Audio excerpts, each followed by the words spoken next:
Bir inson bir olimga aytibdi, sen hamma narsa Qur'onda bor deysan, bitta savol beraman. Aniqki javob bera olmaysan. Nima savol? Qur'onda kompyuter haqida bormi? Chunki u biladi.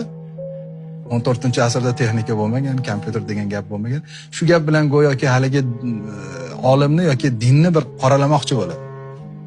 Ahli ilm o'ylamaydi. Bor deydi. Shunda yondagilarga qarab aytadi, mana ko'rdinglarmi, bular shunaqa. Nima bo'lsa bordi. Qani hujjat keltirdi. Sen deydi Qur'onning 29-porasidagi 2-surani o'qigan deydi, tafsirini deydi. U sura nima? Qalam surasi. A'udhu billahi minash shaytonir-rojim. Nun val qalami va ma yasturun. Sadaqalloh. Alloh taolo qasam ichadi. Qalamga va satr qiladigan, yoziladigan narsaga qasam deyapti. Sen bugun klaviaturada yozyapsanmi? Ha, demak sen bilginki, yozayotgan narsang Qur'onda bor. 14 asr oldin aytdi. Ya'ni Qur'onda bugun kashf qilinyapti. Hamma narsa bor. Faqat uni